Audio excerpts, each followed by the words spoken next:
En los años 40, el mundo no solo ardía bajo la sombra de las dictaduras, ardía bajo una censura de hierro decidida a reescribir la realidad.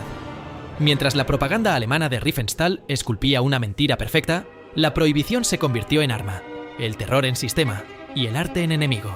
Porque cuando el cine mostraba demasiado, el poder reaccionaba. Desde películas quemadas por burlarse del poder, hasta directores sentenciados al exilio. Estas son las películas que los regímenes intentaron silenciar, y las razones por las que tuvieron tanto miedo.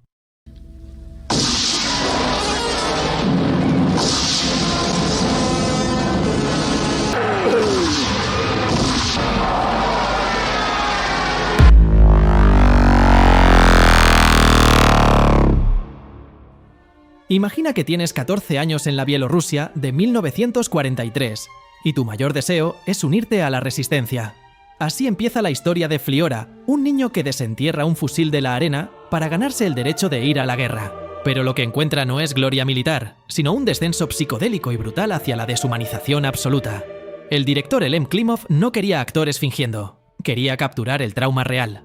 El rodaje fue un calvario. Se utilizó munición real que pasaba a centímetros de la cabeza del joven protagonista, Alexei Kravchenko, y se quemaron aldeas reales. El impacto fue tal que el actor envejeció prematuramente de forma visual. No era maquillaje, era el reflejo del agotamiento extremo y el estrés postraumático de las escenas que vivía. Klimov presentó el guión en 1977 como Matar a Hitler, pero las autoridades soviéticas lo rechazaron. ¿El motivo? La censura consideraba que la película era demasiado naturalista y que su visión sucio-realista no encajaba con el mito heroico de la Gran Guerra Patria. Los censores querían soldados valientes, no un poema visual sobre niños traumatizados y aldeas quemadas vivas.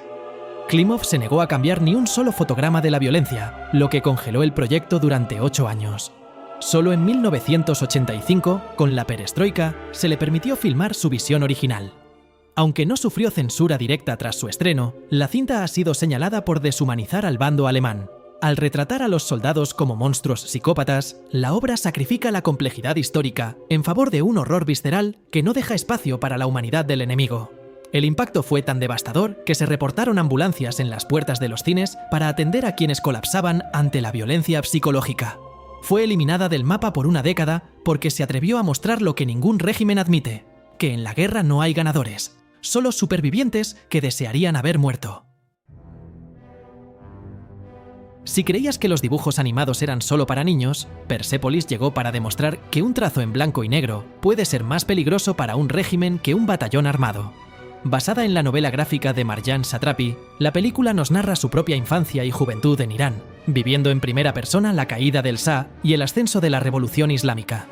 El problema para el gobierno iraní no fue solo que la película mostrara la brutalidad de la policía religiosa o las ejecuciones políticas, fue que humanizaba una realidad que ellos querían controlar bajo el dogma. Persepolis es un grito contra el fundamentalismo, y las reacciones no se hicieron esperar. Tras su éxito en el Festival de Cannes, el gobierno de Irán envió una carta de protesta formal, calificando la obra como un acto de islamofobia y una distorsión de los logros de su revolución. La película sufrió una persecución internacional coordinada. Fue prohibida en Irán, por supuesto, pero la presión de Teherán llegó hasta Líbano, donde fue censurada inicialmente para no ofender a las facciones religiosas, aunque la presión social logró revocar la medida. Incluso en países como Túnez, su emisión en televisión provocó ataques violentos por parte de radicales contra la sede de la cadena y la casa de su director. Persepolis terminó eliminada de los cines en gran parte del mundo árabe, por un solo motivo. Se atrevió a dibujar lo que ocurre cuando la fe se convierte en ley y la identidad en un delito. Es una historia sobre el exilio, la pérdida de la inocencia y el valor de no callar, incluso cuando el dibujo es tu única arma.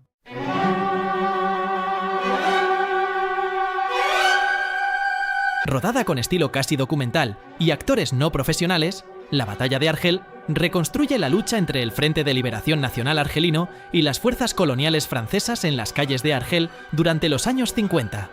Es tan cruda y auténtica que, al estrenarse, muchos creyeron que estaban viendo imágenes reales de archivo, en lugar de una reconstrucción meticulosa. Pero esa misma autenticidad la convirtió en un objeto prohibido.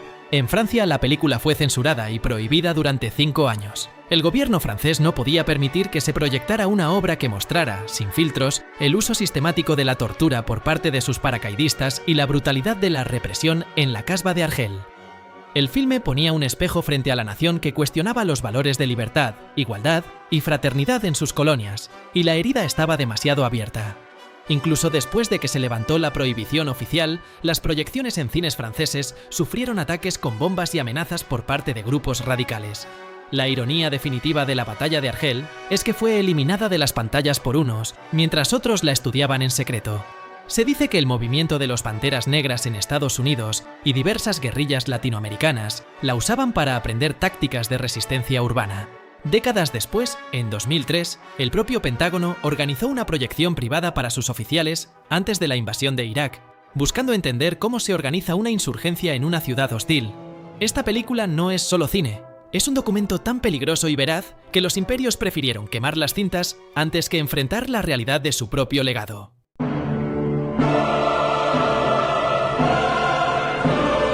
Si existe una película que define el poder del cine como herramienta de propaganda y agitación, es El acorazado Potemkin. Dirigida por Sergei Eisenstein, esta obra maestra narra el motín real de los marineros de un buque de guerra contra sus oficiales tiránicos en 1905, un chispazo que anticipó la Revolución Rusa. Pero no fue su historia lo que aterró a los gobiernos, sino su técnica. Eisenstein perfeccionó aquí el montaje de atracciones, una forma de editar imágenes tan rítmica y violenta que era capaz de manipular las emociones del espectador hasta llevarlo al frenesí. La famosa secuencia de la escalera de Odessa, con el cochecito de bebé rodando sin control entre la masacre, es todavía hoy una de las piezas visuales más impactantes jamás filmadas. La censura internacional reaccionó con pánico. En Gran Bretaña, la película fue prohibida durante nada menos que 28 años. Las autoridades temían que las clases trabajadoras, al ver la fuerza del pueblo unido contra el ejército, se levantaran en una revolución similar. En Francia, las copias fueron confiscadas y quemadas por la policía para evitar disturbios. Incluso en la Alemania de Weimar, fue mutilada y recortada hasta dejarla casi irreconocible, eliminando cualquier rastro de incitación a la violencia. Ministros de propaganda de bandos opuestos, como Joseph Goebbels, admitieron con envidia que era una película tan perfecta que podría convertir en bolchevique a cualquiera que no tuviera una convicción firme. El acorazado Potemkin fue eliminado de los cines de medio mundo no por lo que decía, sino por cómo lo decía. Fue censurada porque demostró que el cine no era solo entretenimiento, sino una herramienta capaz de derrocar imperios con el simple corte de un fotograma. Missing es un golpe directo al mentón de la política exterior estadounidense. Basada en hechos reales, narra la búsqueda desesperada de un padre conservador, interpretado por Jacques Lemond, que viaja a Chile tras el golpe de Estado de 1973 para encontrar a su hijo, un joven periodista que ha sido arrestado y silenciado por la nueva junta militar. Lo que empieza como una tragedia familiar se convierte en un thriller político asfixiante, cuando el padre descubre, con horror, que la embajada de su propio país y la CIA no solo saben qué ha pasado, sino que fueron cómplices activos del sangriento ascenso de Pinochet.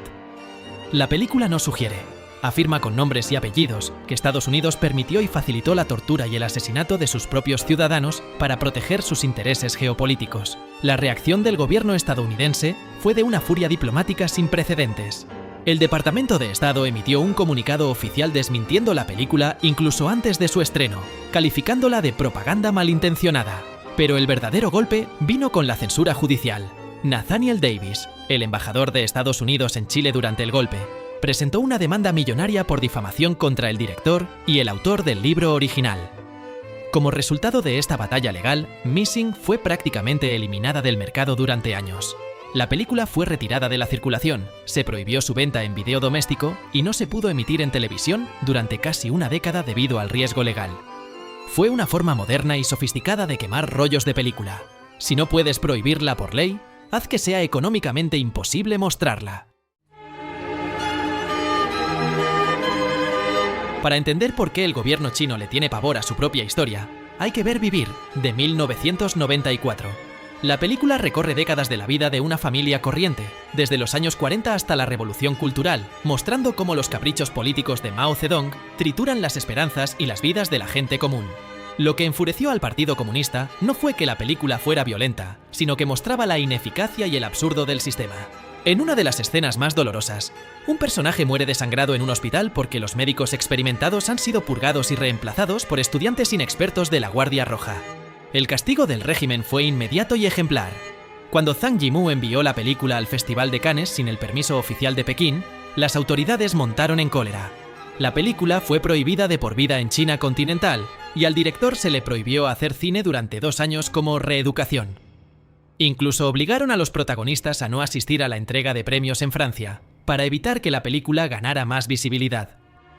Vivir fue eliminada del sistema porque no mostraba el glorioso renacimiento de la nación, sino las cicatrices y el hambre que el Partido Comunista preferiría que el mundo olvidara. Incluso hoy, aunque el acceso a la película es más sencillo, sigue siendo un tema tabú en los círculos oficiales chinos. Se intentó eliminar de la memoria colectiva, porque humanizaba el sufrimiento causado por las políticas de Mao, transformando las frías estadísticas de la historia en el dolor de un padre que pierde a sus hijos por la negligencia de un sistema fanático. La confesión es una autopsia en vivo de la dignidad humana. Costa Gabras nos mete en una celda en la Checoslovaquia de los años 50 para enseñarnos cómo se tritura el alma de un hombre que, irónicamente, daría la vida por el sistema que lo está matando.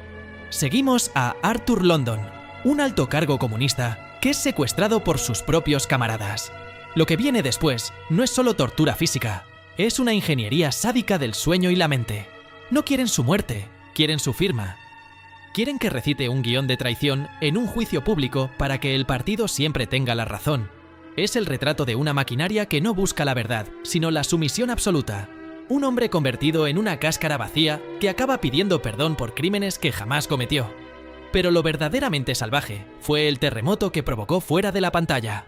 En 1970, gran parte de la intelectualidad europea y los sindicatos franceses todavía veían a la Unión Soviética como el paraíso terrenal. Cuando Costa Gabras, que era el director de culto de la izquierda, estrenó esta película, lo trataron de criminal. El Partido Comunista francés movilizó a sus bases para sabotear el rodaje. Intentaron que los laboratorios no revelaran el celuloide y que los técnicos abandonaran la producción. No podían permitir que se viera que el hombre nuevo soviético era en realidad un torturador de sus propios camaradas. Tras su estreno, la película fue borrada sistemáticamente de medio mundo. En todos los países bajo el telón de acero, su posesión se consideraba alta traición. Se quemaron copias y se prohibió mencionar su nombre en la prensa. Pero incluso en democracias occidentales como Francia o Italia, la presión de los partidos de izquierda fue tan brutal que muchos cines retiraron la película tras recibir amenazas de bomba y ataques a las taquillas. La confesión fue eliminada del mapa porque cometió el pecado imperdonable de quitarle la máscara al totalitarismo de izquierdas, demostrando que, cuando el Estado se convierte en Dios, la verdad es la primera que va al paredón. Hay apuestas arriesgadas, y luego está lo que hizo Charles Chaplin en 1940. Imagina que eres la estrella más grande del planeta y decides utilizar todo tu dinero y prestigio para burlarte del hombre más peligroso del mundo en el momento en que parece estar ganando. En 1937, cuando Chaplin empezó el guión, Estados Unidos aún no estaba en guerra y Hollywood tenía pánico a perder el mercado alemán. Los grandes estudios le rogaron que no la hiciera. El gobierno británico amenazó con prohibirla para no romper su política de apaciguamiento con Hitler. Pero Chaplin, en un acto de rebeldía absoluto, ignoró todas las advertencias. Lo que hace a esta película algo legendario no es solo su sátira, es el paralelismo casi místico entre los dos protagonistas. Chaplin y Hitler nacieron con solo 4 días de diferencia. Ambos venían de la pobreza y ambos habían conquistado el mundo a su manera. Uno a través de la risa y el otro a través del terror. Chaplin sabía que el bigote de Hitler era una versión distorsionada del suyo y decidió usar esa imagen para ridiculizar al dictador frente a millones de personas. Durante el rodaje, los nazis enviaron amenazas de muerte constantes a Chaplin. En Estados Unidos, los movimientos profascistas intentaron boicotear la producción y el FBI empezó a vigilarlo de cerca, sospechando de sus intenciones políticas. Pero la anécdota más increíble ocurrió en la propia Alemania. Aunque la película estuvo estrictamente prohibida por el Tercer Reich, se sabe que una copia fue interceptada en Portugal y enviada directamente a Berlín. Hitler la vio 2 veces, a solas. No hay registros de lo que dijo, pero Chaplin confesó años después que daría cualquier cosa por saber qué pensó. Aunque también admitió que, si hubiera sabido la magnitud de lo que iba a pasar en Alemania, jamás habría hecho la película. La cinta termina con un discurso de 6 minutos que rompe la cuarta pared. Chaplin deja de ser el barbero judío para hablarle directamente a la humanidad, pidiendo libertad y empatía en un mundo que se caía a pedazos. Fue un gesto tan potente que el propio Roosevelt tuvo que intervenir para que la censura no cortara la escena. El Gran Dictador fue prohibida en casi toda Europa ocupada y en gran parte de América Latina por miedo a las represalias nazis. Fue eliminada porque demostró que la risa es el único ácido capaz de corroer la armadura de un tirano. Un simple accidente es, probablemente, la película más peligrosa de esta lista por una razón aterradora. Es cine escrito con sangre y rodado en la más absoluta clandestinidad mientras su director se jugaba la vida. Estrenada en 2025, esta obra de Jafar Panahi no es solo una película, es un acto de guerra cultural contra el régimen iraní. Para entender el contexto, hay que saber quién es Panahi.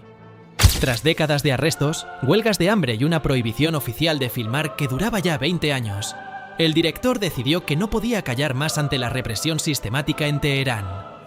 Un simple accidente arranca con una premisa que parece inofensiva, un atropello en una calle secundaria de la capital. Pero lo que empieza como un drama cotidiano se convierte en una radiografía brutal de la corrupción del Estado. Panahi utiliza el accidente como una metáfora de cómo el régimen aplasta a sus ciudadanos y luego finge que ha sido una fatalidad inevitable. El director filmó gran parte de las escenas utilizando cámaras ocultas en coches, teléfonos móviles y enviando el metraje fuera del país, fotograma a fotograma, a través de redes encriptadas, antes de que la policía secreta pudiera confiscar los discos duros. El nivel de paranoia era tal que los actores no conocían el guión completo para evitar que, bajo tortura, pudieran revelar la trama de la película. El impacto histórico de esta obra es total. En 2025, el gobierno iraní, al enterarse de la existencia del filme por su filtración en festivales internacionales, declaró a Panahi enemigo de Dios y ordenó el cierre de cualquier sala que intentara proyectar, aunque fuera un clip.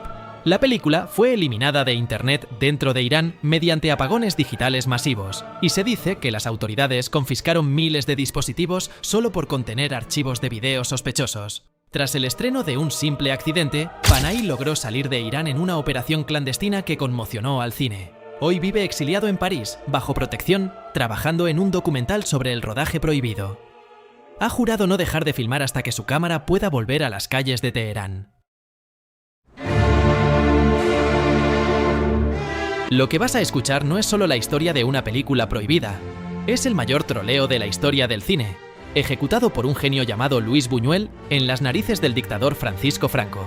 Estamos en 1961. España vive bajo una dictadura católica y conservadora que controla cada fotograma que se rueda. Buñuel, exiliado en México y odiado por el régimen, recibe una invitación inesperada. El gobierno español, buscando lavar su imagen internacional, le permite volver para rodar una película. Buñuel acepta, presenta un guión aparentemente inofensivo sobre una novicia que sale del convento, y la censura, confiada, le da el visto bueno. No sabían que estaban metiendo al lobo en el corral. Buñuel rodó Viridiana con una libertad absoluta, ocultando sus verdaderas intenciones en cada escena. La película es un ataque frontal a la caridad cristiana y a la burguesía. El clímax llega en la famosa escena de la Cena de los Mendigos. Mientras suena el Aleluya de Händel, un grupo de vagabundos y marginados organizan una orgía de comida y violencia. En un momento dado, se quedan quietos para una foto, creando una recreación exacta y blasfema de la última cena de Da Vinci, pero con mendigos borrachos en el lugar de los apóstoles. El plan de Buñuel fue magistral. Terminó la película, metió los rollos en su coche y cruzó la frontera hacia Francia justo antes de que los censores vieran el montaje final. Cuando la película se proyectó en el Festival de Cannes, el impacto fue un terremoto. El Vaticano publicó una crítica feroz calificándola de blasfema y repugnante. La reacción de Franco fue inmediata. Ordenó la destrucción total de todas las copias y prohibió su mención en la prensa española. Viridiana dejó de existir oficialmente en España por decreto ley. Lo que el régimen no sabía es que una copia sobrevivió gracias a que fue escondida en una finca de toros en Extremadura. Viridiana fue eliminada de su propio país durante 16 años, hasta la muerte del dictador. Es el puesto número 1 porque demuestra que el arte, cuando es inteligente, puede humillar a un dictador en su propia cara y sobrevivir para contarlo. Como has visto, estas películas no son solo cine, son cicatrices de la historia que el poder intentó borrar y no pudo. Aunque hoy nos creamos más libres, la censura no ha muerto. Solo ha cambiado de uniforme para esconderse tras nuevos dogmas, cuotas y algoritmos que deciden qué es correcto sentir. Suscríbete, dale like y déjame tu opinión en comentarios. Nos vemos en el próximo vídeo.